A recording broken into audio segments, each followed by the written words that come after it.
Aprender es Más viene a consolidar una información que teníamos, pero lo ha hecho en forma ordenada, organizada y rigurosa.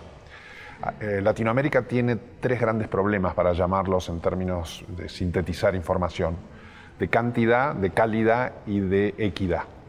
Los problemas de cantidad es que no todos los alumnos están en el sistema. Aproximadamente un 50% no termina su educación obligatoria, la educación del secundario, y no ingresan todos en el nivel de la primera infancia.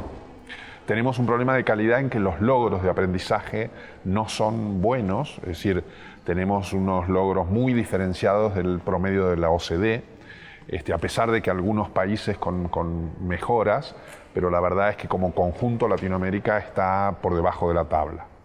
Y tenemos un enorme problema de desigualdad. Latinoamérica es una de las regiones más desiguales de todo el mundo, es uno de los continentes más desiguales, y los niveles socioeconómicos más bajos en un altísimo porcentaje no comprenden lo que leen. Entonces, esos tres grandes problemas a nosotros nos movilizan para llevar propuestas, llevar soluciones, llevar algo que el estudio Aprender es Más nos da, que educar no es solo transmitir conocimientos, sino es verdaderamente transmitir los criterios para aprender a aprender. Este es el futuro, la tecnología, la Big Data, todo eso nos lleva a trabajar sobre criterios. Si no, los alumnos no aprenden. Y esos criterios, desde el estudio Aprender es Más, nos estamos dando cuenta que el aprender es con H, es del aprender de llevarse a algo. Y esos alumnos tienen que llevarse ese criterio, esa capacidad de reflexión. Bueno, el Grupo Sura tomó la decisión de apoyar este estudio en cerca de 14 países de América Latina, porque quería dejar un documento que fuera donde se plasmaran todas las necesidades en materia de educación que existen en América Latina y que pudiéramos tener un comparativo a lo largo de estos 14 países. Hay varias cosas que salieron del estudio. Lo primero, la importancia de mejorar como el aula para el aprendizaje, o sea, que los procesos en el aula sean mucho más atractivos para poder fomentar un buen aprendizaje en el estudiante. Lo segundo que habla también es del tema de la pertinencia en la educación. Una cosa que tú mencionabas ahorita y tiene que ver con esa, con esas nuevas competencias para el mundo de hoy. Yo diría que ahí una de las cosas que siempre se resalta es la necesidad como de querer aprender, esa voluntad del aprendizaje permanente para seguir insertándonos en estas nuevas competencias que el mundo nos está exigiendo hoy. Tercero, una cosa que preocupa en el estudio es como esa continuidad en la educación, o sea, que la gente efectivamente pueda llegar a la universidad, que encuentre la forma como hacerlo, que su carrera no se vea interrumpida por diferentes factores. Y yo creo que aquí también en Colombia es muy importante ver, las diferencias que existen entre las zonas rurales y las zonas urbanas. Esas son tres cosas que podría mencionar que dice el estudio, pero sin duda hay muchas más. Hay muchas cosas que hay que hacer. Porque el estudio refleja problemas en cobertura, deserción escolar, problemas en la calidad misma de la educación. ¿Qué es lo que nos está sucediendo? Nosotros estamos tratando de mejorar la calidad de un sistema educativo que está obsoleto. Un sistema educativo que se basa en la transmisión de conocimientos o en la memorización de información.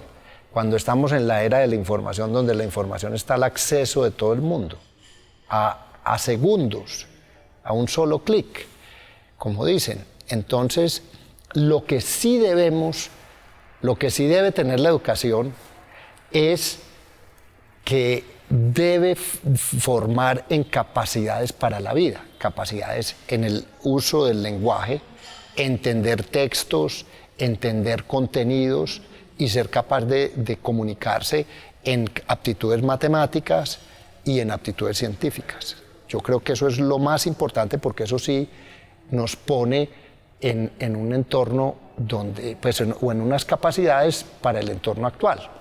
A ver, hay un punto que no es menor y que se habla muchas veces de las habilidades del siglo XXI, pensamiento crítico, trabajo en equipo, trabajo bajo presión, y esas son habilidades transversales de cualquier líder en cualquier organización.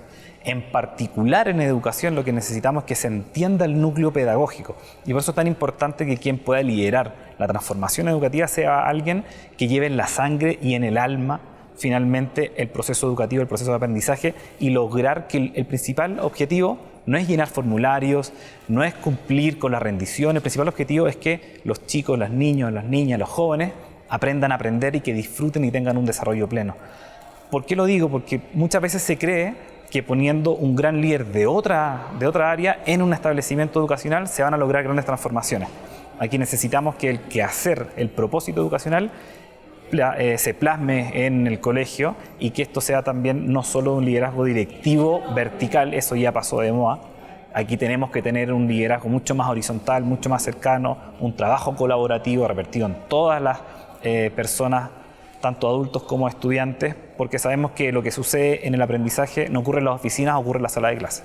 Eso está muy en boga hoy en día y es fundamental que la escuela se dé cuenta que no es solo para ir a aprender conocimientos que alguien podría simplemente leer un libro y verlos ahí. Realmente la escuela es un lugar para relacionarnos entre nosotros, para aprender de la convivencia, para aprender de los otros. Y realmente la escuela es el lugar en donde debemos aprender a aprender más. Y nuevamente insisto, en aprender a convivir con otros. Hoy tenemos la posibilidad de apoyar esa iniciativa y de apoyar ese propósito dentro de los centros de formación educativa. Por esa razón, nuestra participación seguramente puede aportar, porque cuando el empresario está dentro del ecosistema educativo, puede generar un empoderamiento hacia los diferentes jugadores, hacia los rectores, hacia los maestros, hacia los mismos alumnos. El componente socioemocional siempre fue importante. Partamos de la base que la educación se deriva del verbo y la acción más noble del ser humano, que es amar. Educar es creer en el perfeccionamiento humano. Ese perfeccionamiento no lo puedo escindir de las capacidades emocionales. Siempre debo educar teniendo en cuenta la emoción de un ser humano, precisamente. Con lo cual, en la educación de matemáticas, de lengua o de botánica, yo tengo que también ponerme en el lugar del alumno, y esa es una de las grandes virtudes que tiene el maestro con mayúscula, entender ese ser humano. Eso va a ser prácticamente imposible reemplazarlo por una máquina. Eso es trabajar con emociones, y esa es la integralidad que le da un maestro. Evidentemente, con diferentes clases sociales, el trabajo también requiere de especialistas y de expertos.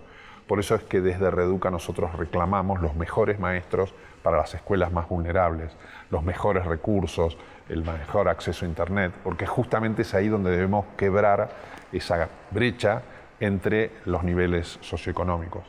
También entendiendo que los niveles socioeconómicos altos de Latinoamérica no están a la altura de la OCDE. O sea, también tenemos un problema transversal que digamos, a todos nos toca, pero esencialmente tenemos que trabajar en los que están hoy más necesitados.